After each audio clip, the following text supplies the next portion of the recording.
Live from New Delhi, you're watching DD India News Hour, India's voice to the world. I'm Shubhendu Ghosh, coming up in the next hour. Prime Minister Narendra Modi to visit Gujarat will inaugurate key developmental projects, including in maritime sector.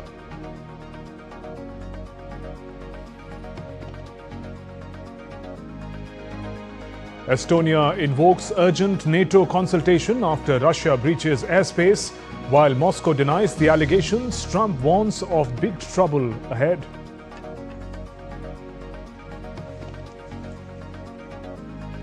Trump and Chinese President Xi Jinping make progress on TikTok deal, plan to meet in South Korea.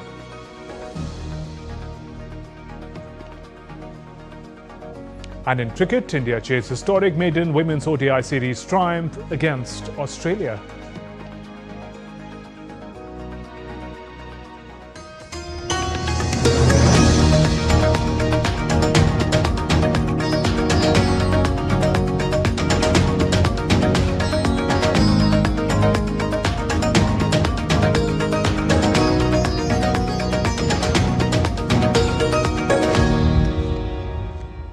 Prime Minister Narendra Modi to visit Gujarat today, where he will participate in Samudra Se Samriddhi event. He will inaugurate and lay the foundation stone of multiple development projects worth over 34,000 crore rupees at Bhavnagar. In a major boost to the maritime sector, Prime Minister will inaugurate and lay the foundation stone for multiple development projects related to maritime sector worth over 7,800 crore rupees. He will inaugurate the Mumbai International Cruise Terminal at Indira Dock. He will lay the foundation stone of a new container terminal and associated facilities. Prime Minister will also undertake an aerial survey of Doordarshan Special Investment Region, envisioned as a greenfield industrial city built around sustainable industrialization, smart infrastructure and global investment.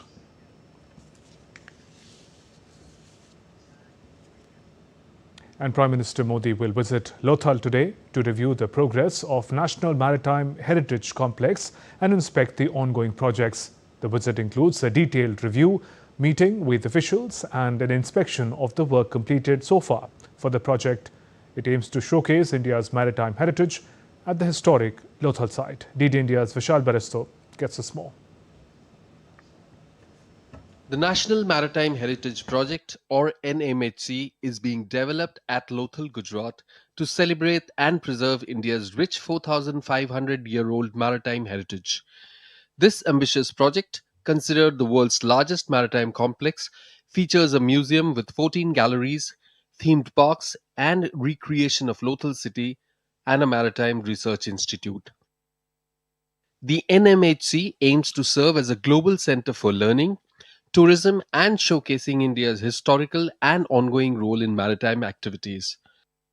So in first 1A, the around the costing is 1300 crores, and in this 1300 crore we are going to make 6 galleries and 1 Lothal town. This is different than any other contract that we did it. Like this is a heritage complex. Here we are making the live heritage of the Indian. The project includes recreation of ancient dockyard. The complex will feature 4 theme parks, a maritime and naval theme park, a climate change theme park, a monuments park, and an adventure park. I'm inside a submarine model, and there you can see this movie talks about the evolution of marine life. And I have with me Aditya. Tell us about this model. So this is basically a simulator ride for submarine, and in this we are showing the evolution of the marine life. Okay, so this are the screens. It is basically what we can say a windows of the submarine. Okay, and the ride will move according to the video simulation. So it will be a motion ride simulation with the videos and the audio syncing. The project is expected to elevate India's stature on the international stage by showcasing its rich maritime history and fostering global partnerships in maritime research and trade.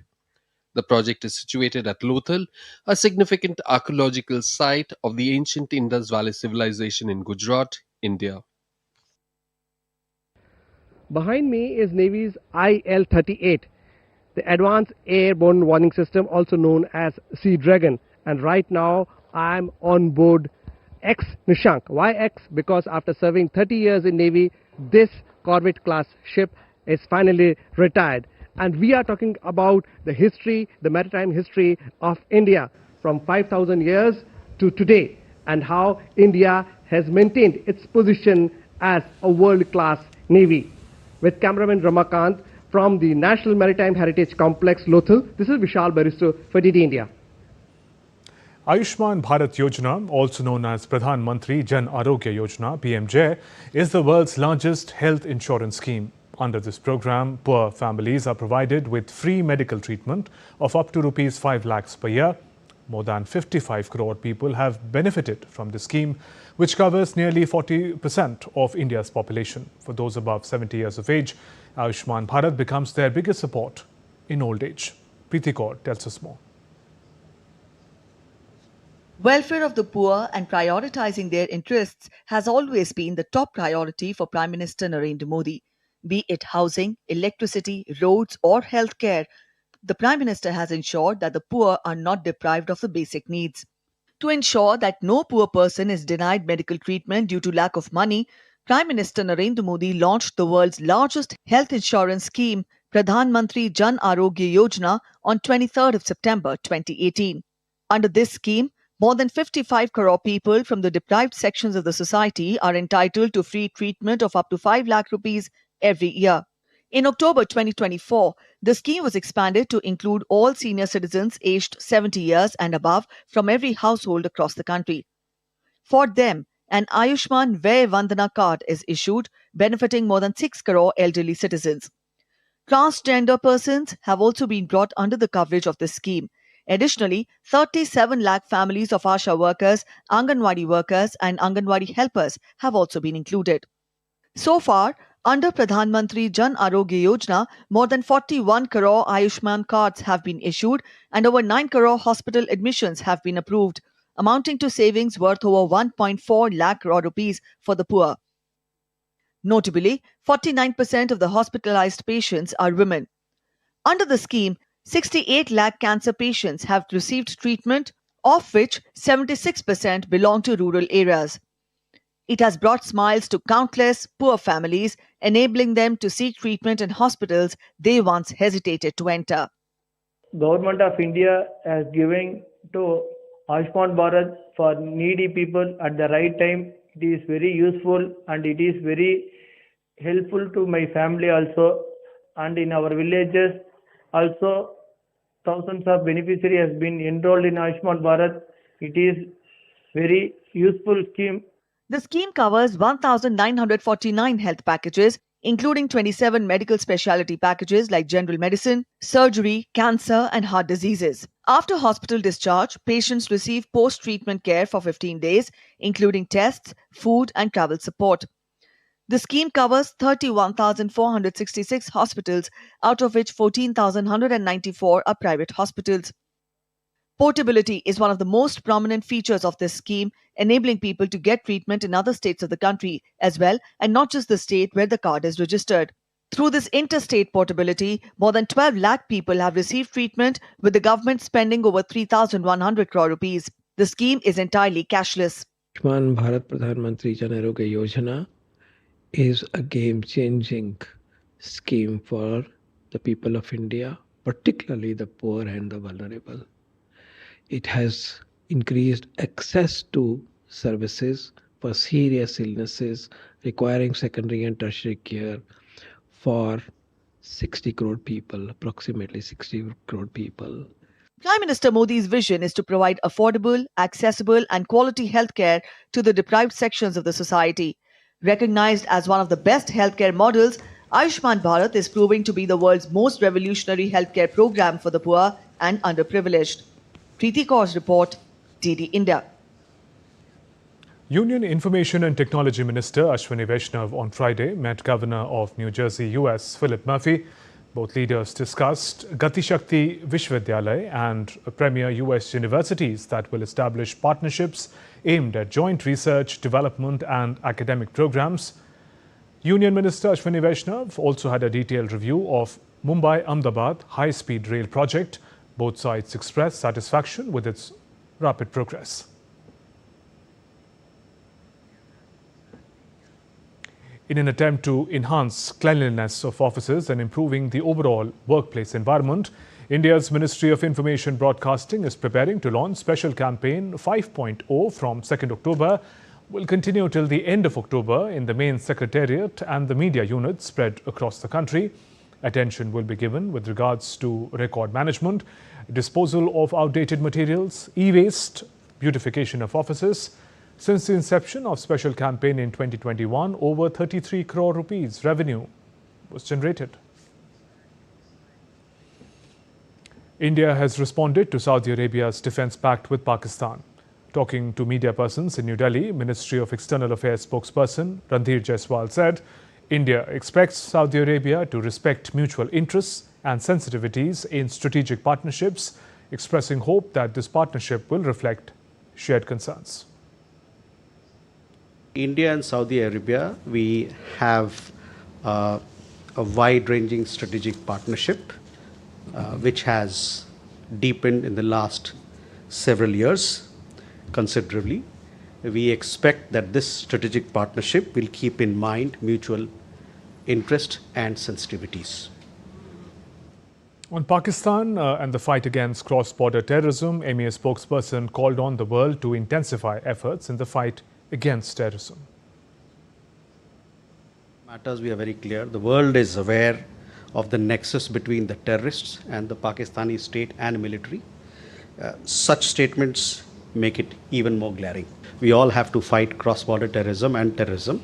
In each and every document that comes out of a multilateral arena, whether it is BRICS or SCO or anywhere else, you see the kind of support that is there to fight international terrorism. And in fact, there is a reference to fighting cross-border terrorism as well. So, we call upon the world that we have to strengthen and intensify our efforts to deal with terrorism. In a joint operation launched on Friday, army troops and police recovered arms and explosive material from Jammu and Kashmir's Poonch district. In a post on X, Army said while carrying out an intelligence-based joint search operation with JKP, recovered 1 weapon, 4 AK magazine, 20 hand grenades and other warlike stores in Poonch sector. Army also said the search operation is in progress. Meanwhile, Counter-Intelligence Kashmir on Saturday carried out searches at multiple locations across the valley as part of an ongoing investigation. They said the raids are linked to ongoing investigations, though the nature of the cases has not been disclosed yet. The officials say that searches are being carried out simultaneously at several places. More details about the operation will be shared later. After 6 decades in the skies, the Indian Air Force is set to retire the last 2 squadrons of its iconic MiG-21 fighter jets, with the ceremonial farewell scheduled for September 26th in Chandigarh. For decades, this aircraft was the backbone of India's aerial defense, serving in key conflicts from 1971 to the Balakot operations. An Indian Air Force tribute describes the aircraft as not just a fighter, but a symbol of resilience, highlighting the deep connection between the machine and the personnel who flew and maintained it. The farewell marks an emotional moment as the jet flies into the sunset, but the aircraft will not be sent to the scrapyard. As its engines fall silent, MiG-21's legacy will be etched forever in the history of the Indian Air Force.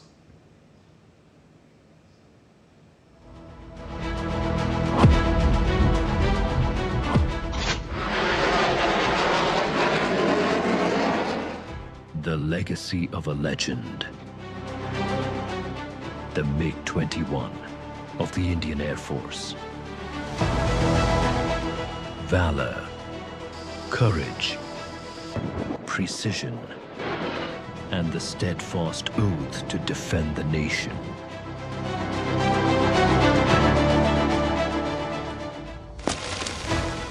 For 62 years, the legend dominated the skies.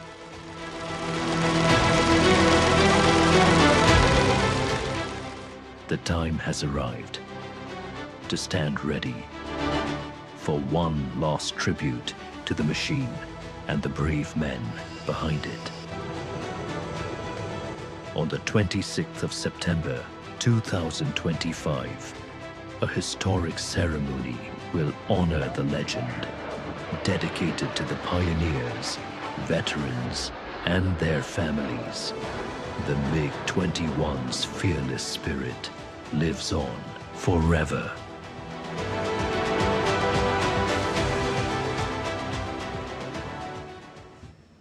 The 4th Northeast India Festival 2025 opens in Singapore at Suntec Singapore Convention Centre, showcasing culture, trade and tourism from the Northeast India from September 20th to 21st. Timed with the 60th anniversary of India-Singapore diplomatic ties and the India-ASEAN Year of Tourism, the two-day festival aims to strengthen regional partnerships in trade, tourism, investment and cultural exchange. Open to the public, the festival features a trade and tourism exhibition, B2B meetings and high-level policy interactions with Singaporean industrialists to attract investments into sectors like agriculture, textiles, hospitality, creative industries. A highlight is the grand cultural showcase including folk dances such as Bihu, Satriya, Nagaland's war dance, along with fashion shows by leading Northeast designers and performances by contemporary musicians and Bollywood artists.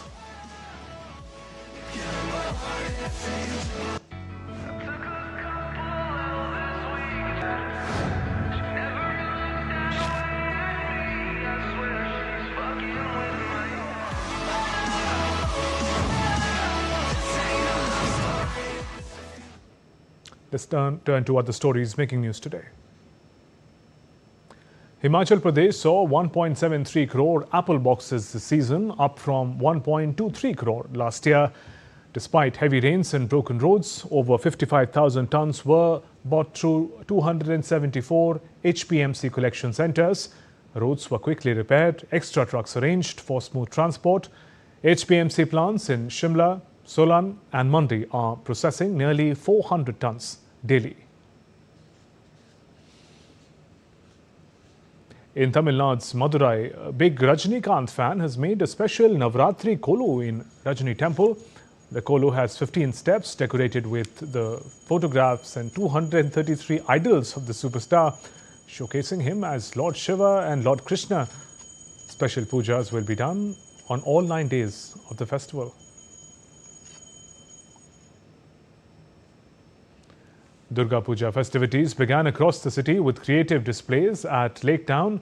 The Sripalli Welfare Association built a unique Durga Puja pandal using 10 lakh pieces of newspapers. The eco-friendly pandal showcases innovative art while celebrating the spirit of the festival, drawing crowds eager to witness the massive newspaper creation. Still to come on DD India News Hour.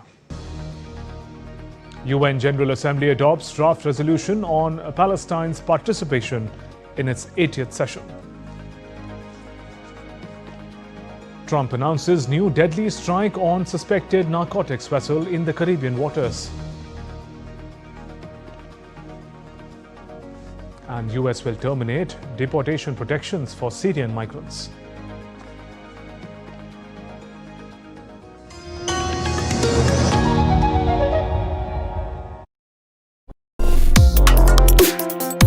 Complex issues, hidden agendas, twists and turns, strategic games. We think all dots are linked, we just need to connect them. Join me every week as I connect the dots to unravel hidden designs in statecraft, mysteries and decode issues that matter to you. Watch Connecting the Dots with me at these times on DD India.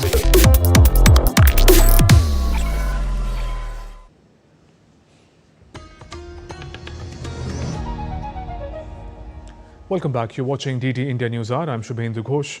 Estonia has called for a consultation with other NATO members after Russian warplanes allegedly violated its airspace on Friday. Allegedly, 3 Russian MiG-31 fighter jets entered the Estonian skies, they say without permission, and remained there for a total of 12 minutes over the Gulf of Finland. The move has triggered complaints of a dangerous new provocation from the EU and NATO, but a denial from Moscow. Italian F-35 fighters attached to NATO's air defense support mission in the Baltic were scrambled to intercept the Russian jets and warn them off. Alliance chief Mark Rutte praised the quick and decisive response. Sweden and Finland also scrambled rapid reaction aircraft. Estonia immediately called for urgent talks with NATO allies. This is less than a couple of weeks after Poland did the same after claiming an incursion by a wave of Russian drones. In response, Russia's defense ministry has said that the MiGs were on a scheduled flight from Karelia on the border with Finland to an airfield in Kaliningrad. That's the exclave of Russia, which is surrounded by Lithuania and Poland. The statement said that during the flight, the Russian aircraft did not deviate from the agreed upon route, did not violate Estonian airspace. Addressing the issue, European Union's foreign policy chief Kaja Kallas said NATO must show no weakness and Russia is testing their patience. We must show no weakness, because weakness is something that invites Russia to do more, and they are increasingly more dangerous not only to Ukraine but also to all the countries around Russia. After the alleged airspace breach from Russia, Estonian Foreign Minister Margus Tsahkna called for a strong response. Estonian government said it was an unprecedentedly brazen incursion. Now we need as well military planning for more capabilities, surveillance and also capabilities. But also it is very important that the NATO shows the unity amongst the membership, and also it's a very clear message to Putin that he cannot push the lines all the time. So 12 minutes violation, heavy violation of NATO airspace needs a solid response on political level and as well on practical level. Meanwhile, US President Donald Trump said that he would soon be briefed on reports that Russia had violated Estonia's airspace, made clear that he was not pleased with the situation. Russian jets entered Estonia's airspace today for 12 minutes. Do you see that as a threat to NATO? Well, I'm going to have to look at it. They're going to be briefing me in a short while, so I'll let you know about it tonight or tomorrow. I don't love it. I don't love it. I don't like when that happens.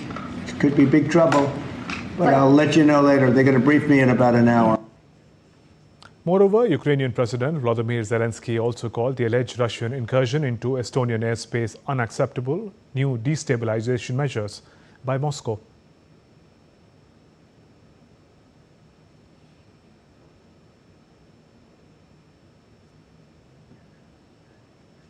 Even though Moscow has denied the allegations of breaching Estonian airspace, Swedish military has released photographs of Russian jets it said had violated Estonian airspace.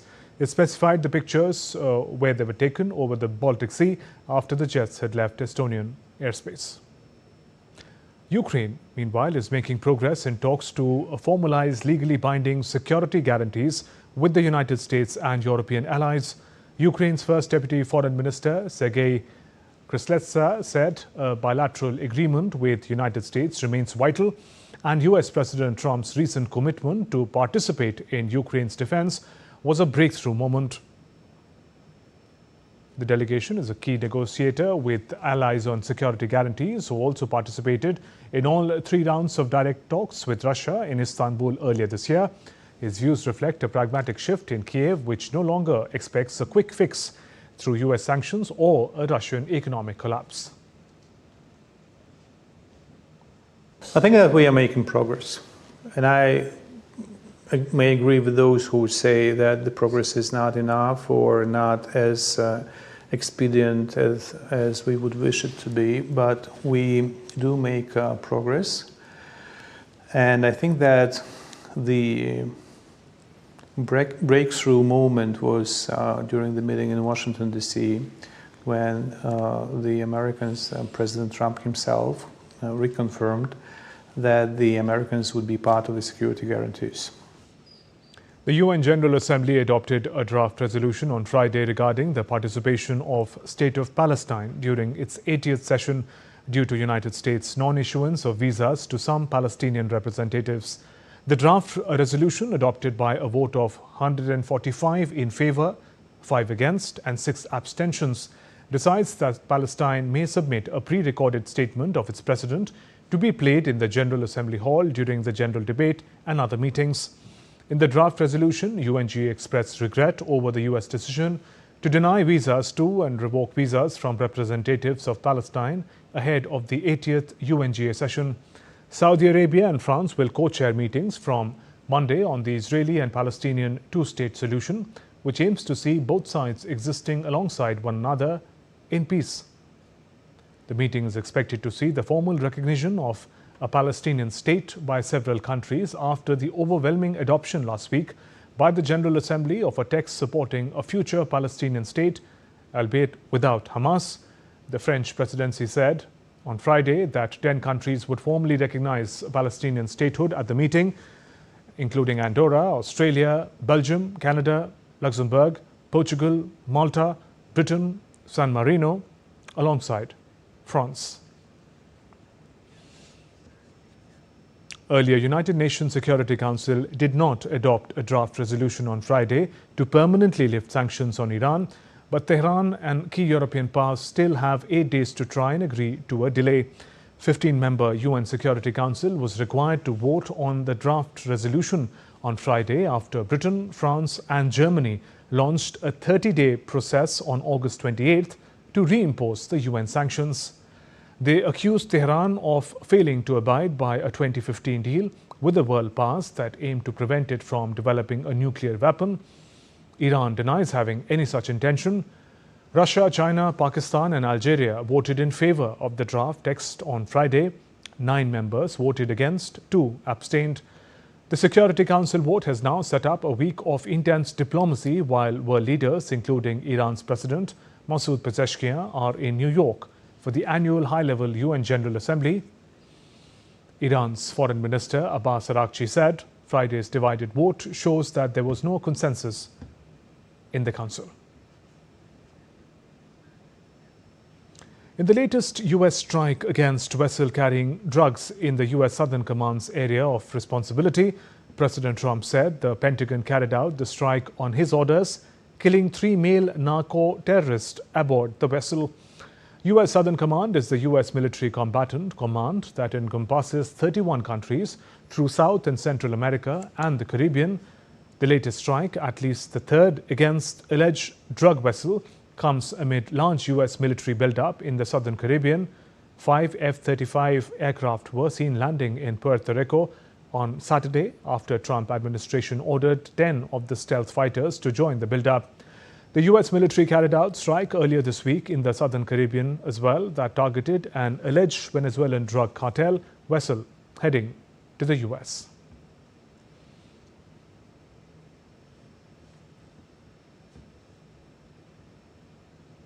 Meanwhile, Venezuela on Friday accused the United States of waging an undeclared war in the Caribbean and called for a UN probe of American strikes that have killed over a dozen alleged drug traffickers on boats in recent weeks.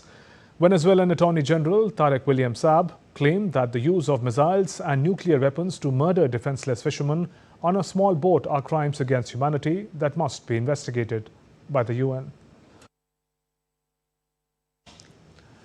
On Wednesday, Venezuela launched 3 days of military exercises on its Caribbean island of La Orquilla in response to the perceived threat from a US flotilla of 7 ships and a nuclear-powered submarine. La Orquilla is close to the area where the United States intercepted and held a Venezuelan fishing vessel for 8 hours over the weekend. US President Donald Trump's administration has asked the American Supreme Court to intervene for the second time in a case involving its bid to end deportation protections granted to hundreds and thousands of Venezuelans in the United States by his predecessor, Joe Biden. The Justice Department filed an emergency application asking the justices to lift a federal judge's ruling that Homeland Security Secretary Kristi Noem lacked the authority to end the protections conferred on Venezuelans under the temporary protected status.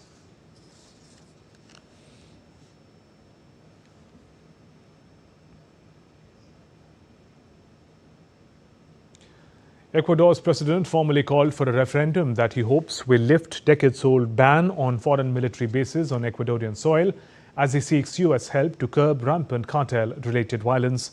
Daniel Noboa has staked his political fortunes on reducing record murder rates, but his country, once among the safest in Latin America, is still one of the most dangerous.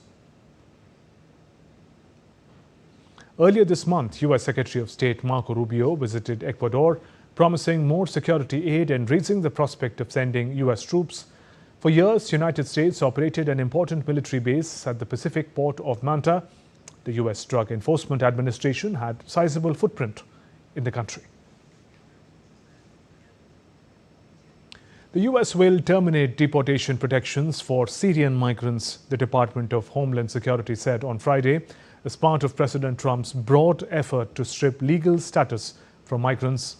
The action will terminate temporary protected status for more than 6,000 Syrians who have had access to the legal status since 2012. The statement said Syrian nationals currently living in the U.S. have 60 days to voluntarily depart the country and return home.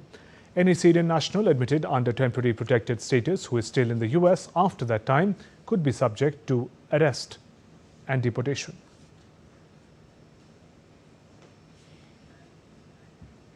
Still to come on DD India News Hour. Trump administration imposes fresh restrictions on Harvard University. Donald Trump to impose $100,000 fee per year for H-1B visas. World's largest Sekulu Yumurta set record.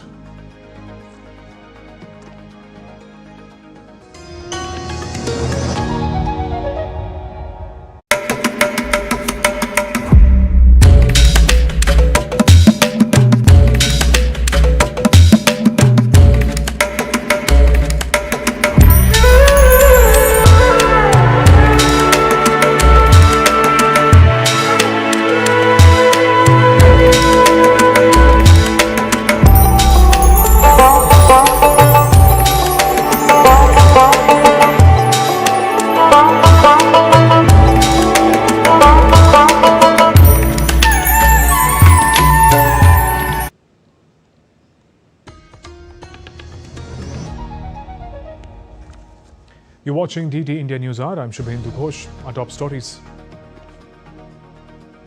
Prime Minister Narendra Modi to visit Gujarat will inaugurate key development projects, including in maritime sector.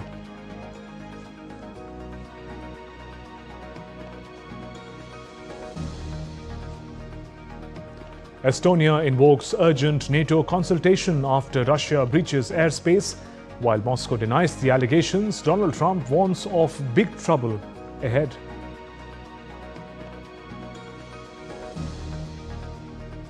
Trump and Chinese President Xi Jinping make progress on TikTok deal, plan to meet in South Korea.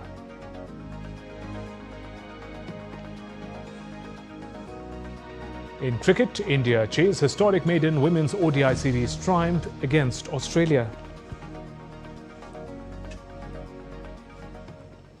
In a major setback for Pakistan and China, their attempt to have the Balochistan Liberation Army designated as a terrorist organization in the United Nations Security Council has failed.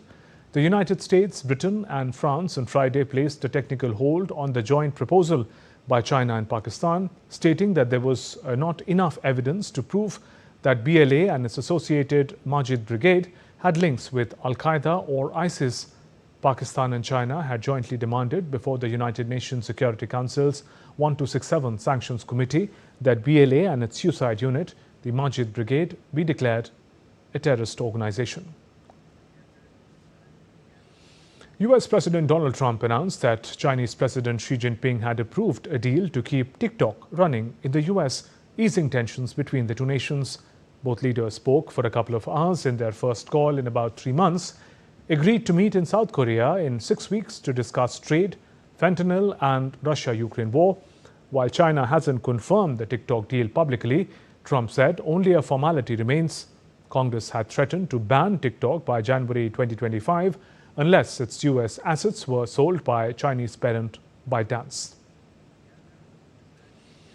Donald Trump sounded upbeat, described the conversation as great, confirmed that the deal is now moving forward. He also highlighted the involvement of major American investors in this deal. I had a great call with President Xi, and as you know, he approved the TikTok deal, and we're in the process. We have some great investors, some of the biggest in the world, American investors, great people, and we look forward to getting that deal closed. The Trump administration would now ask companies to pay $100,000 per year for H-1B worker visas, potentially dealing a big blow to the technology sector. Since taking office in January, Trump has kicked off a wide-ranging immigration crackdown, including moves to limit some forms of legal immigration. Trump's threat to crack down on H-1B visas has become a major flashpoint with the tech industry, which contributes millions of dollars to his presidential campaign. Critics of the program, including many U.S. tech workers, argue it allows firms to suppress wages and sideline Americans who could do the jobs. White House Secretary said the move to reshape the H-1B visa program represents the administration's most high-profile effort so far to rework temporary employment visas. Proclamation will do is raise the fee that companies pay to sponsor H-1B applicants to $100,000. This will ensure that the people they're bringing in are actually very highly skilled and that they're not replaceable by American workers. So it'll protect American workers, but ensure that companies have a pathway to hire truly extraordinary people and bring them to the United States. The Trump administration imposed fresh restrictions on Harvard University's access to federal funds, opening a new front in its unprecedented crackdown on the prestigious American university. The Department of Education announced in a statement that it has placed Harvard under heightened cash monitoring status, saying there were growing concerns regarding the university's financial position. The status shift requires the university to use its own funds to pay out student financial aid packages that federal officials have promised, with the school later able to seek reimbursement from the government. Additionally, federal officials are requiring Harvard to post an irrevocable letter of credit of $36 million to cover potential liabilities and ensure that Harvard meets its financial obligations to both students and the department. The threat of a U.S. government shutdown surged on Friday as U.S. Senate rejected a short-term funding bill to keep the federal agencies operating after September 30th and then left down for a week-long break. The lawmakers voted 44-48 to defeat a stopgap spending bill that would have kept federal agencies operating at current funding levels through November 21st. The measure faced near universal opposition from Democrats who demanded increased healthcare funding. Republicans said they could vote again on September 29th, just a day before the funding is due to expire when senators return from a break. In a move to pressure Senate Democrats, House Republican leaders said they would not return until after October 1st. A fierce fire broke out late at night in Turkey's Antalya district, sparking panic as strong winds pushed flames towards homes and farmland. Firefighters battled through the night with aerial support joining at sunrise. The steep terrain made it tough to control the blaze. Across the region, 10 forest fires and 11 farm fires were reported. Authorities evacuated 57 homes to keep people safe. A garden house, a car, farmland and a building under construction were damaged. Residents remained on the edge while the fire crew are still working as the fire continues to blaze.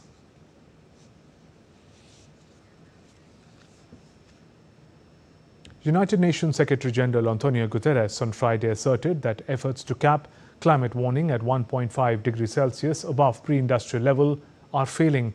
The comments came just before the UN is preparing to host a Climate Week event alongside its annual diplomatic gathering.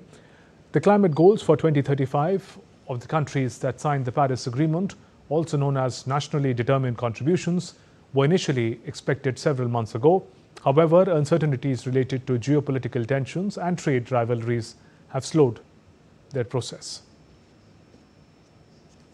I think we are on the verge of this objective collapsing, and that is one reason more at the present moment to put all possible pressure to have adequate nationally determined contributions. The Belém city of Brazil, which is set to host the COP30 Global Climate Summit in November, has received a partial setback in the form of strikes carried out by construction workers over wage disputes. Union leader Cleber Rebelo, who spearheaded the strike, said daily shutdowns have cut work capacity by 40%, slowing progress on key summit facilities. While 4 of 5 government blocks are nearly done, delays loom in the main compound, which is set to host leaders on November 6th and 7th. Hotel prices are also surging, frustrating global delegates and civil society groups. Though some hotel projects resumed after separate deals with workers, the government hopes to finish on time despite the disruption. For now, COP30 preparations hang in the balance. IIM Ahmedabad has marked a historic milestone with the inauguration of its first ever international campus in Dubai. With a vision of taking the best of India to the world, the Dubai campus reflects an ethos of being Indian in spirit but global in outlook. So what went behind this landmark decision and what kind of students will be the campus able to cater to? DD India caught up with the director of IIM Ahmedabad to get insights into the idea behind the international campus. IIM Ahmedabad has recently inaugurated its international campus in UAE. The campus was inaugurated by the Crown Prince of Dubai. And to talk more on this, we are joined in by the director of IIM Ahmedabad, Dr. Bharat Bhaskar. Thank you so much, sir, for talking to us. We are talking about this new campus that has been recently opened, IIM Ahmedabad's campus in UAE. What has been the motivation behind? We had a desire to internationalize. IIM Ahmedabad has done wonders in Indian landscape as far as academics is concerned, contribution to the economy of the country is concerned, creating the CEOs and leaders in this country is concerned. But then our footprint abroad was not that great. And that was our objective, was to contribute to the global economy, make India a proud place of in the education field all over the world. So with that objective of internationalization, getting our footprint at the international education landscape, we decided that we need to move on. But then when we were deciding where to move to the international territory, we decided that our focus of this country is that we want to be a leader of global south. And Dubai is a rightly positioned where it's at the centerpiece of the global south. So at that junction, we wanted to have our presence. So here we had the director of IIM Ahmedabad talking about the recently inaugurated IIM Ahmedabad campus in UAE, which is not only going to cater to international students, but it is also going to expand IIM Ahmedabad's global footprints and obviously engage more academia and students across the globe. With camera person Lakshmi Rajput, this is Meghna Dev for DD India from Ahmedabad, Gujarat. Let's now take a look at other stories making news around the world. Vietnam's Cam Than village in Da Nang has been ranked 20th on Forbes' list of the world's 50 most beautiful villages. The only entry from Vietnam, Hoan Ancient Town, has also been named Asia's most beautiful historic center by Tolen, highlighting Vietnam's cultural and tourism appeal.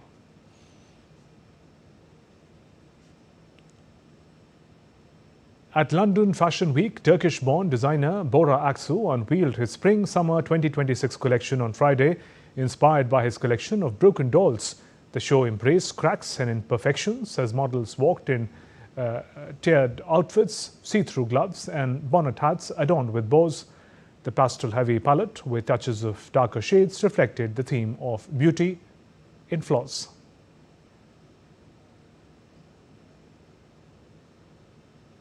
Turkey's Afyon Karnisar has set a Guinness World Record at the 7th International Gastro Afyon Festival by cooking the world's largest Sukulu Yumurta with 1 ton of sausage and 15,000 eggs in a 25 square meter pan.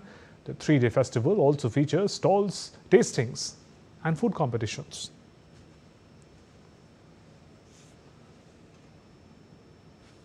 Vietnam has made its mark at the World Expos, with pavilion drawing thousands of visitors daily. Vietnam National Days at the events showcase cultural pride, sharing inspiring stories with global audiences. Hartsville nuclear tower brought down in planned demolition on September 18th. A nuclear cooling tower in United States, Hartsville, Tennessee, was safely demolished. The tower was part of cancelled Hartsville nuclear plant. Over 900 pounds of explosives were used and it fell in less than 10 seconds.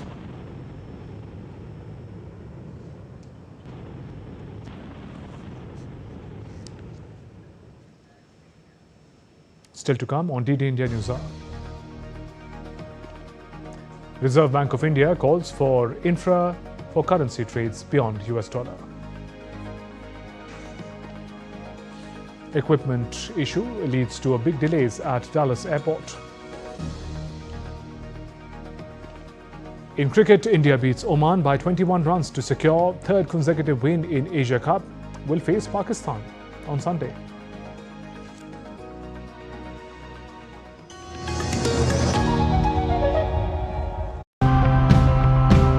The biggest problems can often feel too complex to solve, beyond our capacity, or just impossible.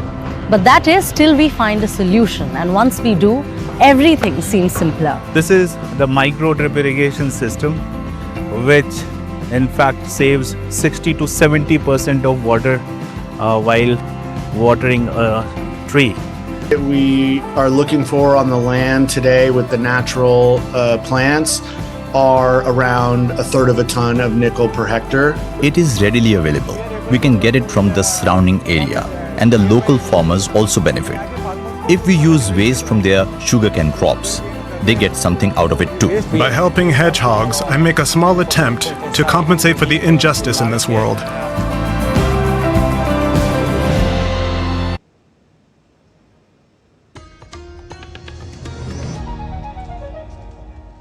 You're watching DD India News Hour. I'm Shubhendu Ghosh. Reserve Bank of India Governor Sanjay Malhotra has underlined the larger goal of internationalizing the rupee at the 25th anniversary event of the Clearing Corporation of India on Friday in western city of Mumbai. RBI Governor suggested that CCIL should work towards building infrastructure to enable trading and settlement in currency pairs beyond the US dollar and the domestic currency. He also urged the entity to strengthen its offerings for retail investors in areas of foreign exchange and government securities. Malhotra observed that India is the only major economy where government securities and repo transactions are conducted on an anonymous electronic platform with trade information disseminated almost in real time and settlements handled efficiently through central counterparty. Also emphasized the stability, growth and trust continues to remain central to RBI's priorities. As the market evolves, CCIL must keep abreast with its offerings and products. For example, given the broader objective of internationalization of INR, CCIL could explore the possibility of putting in place necessary infrastructure to facilitate trading and settlement services for currency pairs beyond the USD INR. As new interest rate derivative products are introduced, CCIL could meet and even anticipate market demand and put in place the necessary infrastructure for the larger suite of products. New US Federal Reserve Governor Stephen Moran on Friday said that he did not speak to the president about how to vote on interest rates ahead of the central bank's meeting this week.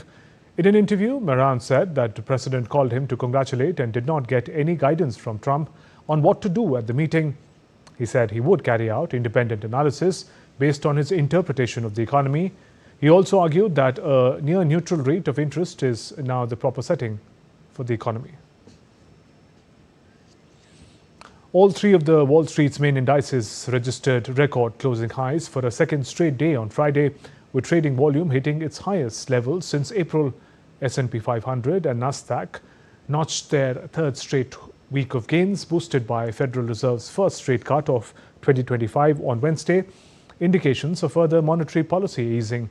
Volume on US exchange on Friday was 27.78 billion shares, compared with 17.41 billions average last 20 trading sessions. Trading volume in early April broke US records as the market was whipsawed in the wake of US President Trump's tariff announcement. For the week, S&P 500 rose 1.2%, Dow added 1.05%. Over 1,800 flights disrupted at Dallas airports after a local telecom outage on Friday. On September 19th, more than 1,800 flights were delayed. Hundreds cancelled at Dallas Love Field and Dallas Fort Worth airports after local telecom outage forced the Federal Aviation Administration to issue ground stops. About 20% of flights were cancelled and authorities worked with telephone company to resolve the issue. You're watching DT India News Hour. Time now for sports. India stayed unbeaten in the Asia Cup with 21-run win over Oman in their final group game in Abu Dhabi. Already through to the Super 4, Surya Kumar Yadav's men used the match to test their bench strength. India put up 188 on a tough surface, but Oman made a real fight of it. Veteran Amir Kaleem and youngster Hamad Mirza hit half centuries, keeping the chase alive till the 18th over. Oman ended at 167 for 4, falling short but leaving India with few lessons ahead of the Pakistan clash.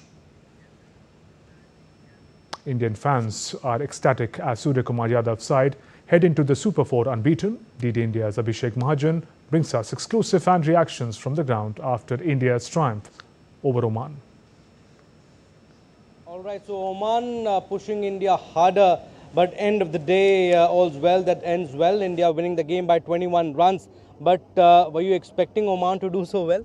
Actually, it was a great performance by Oman team, and it was a difficulties for India in starting go for experimental and giving chance to the newcomers. But in the last moment, it was a 50-50 side match during the 15 overs and 16 overs. It was looking that match can go in any side, but it's luck, and in the last, Indian played it's well. It's good that Surya Kumar Yadav went with different combinations just ahead of the big clash against Pakistan. Yeah, they went for different combinations. I'm surprised that he did not bat, but anyway, actually, there were Sanju Samson. He was also required to bat because he was required to spend some time in the middle because there are new important matches coming up against Pakistan. So it was a good victory, but it's not that comfortable. Not very convincing, but were you also expecting Surya Kumar Yadav to come earlier? No, I was thinking that they may give him the rest to play because we have a match ahead with Pakistan, so that's why. Right, so now match against Pakistan. So you're expecting India to repeat the same result? I mean, India beating Pakistan. India will go harder than the last time. India will go harder. For sure. But that match is going to be a cracker of the match. We'll see. How do you want to cheer for India? Win, India!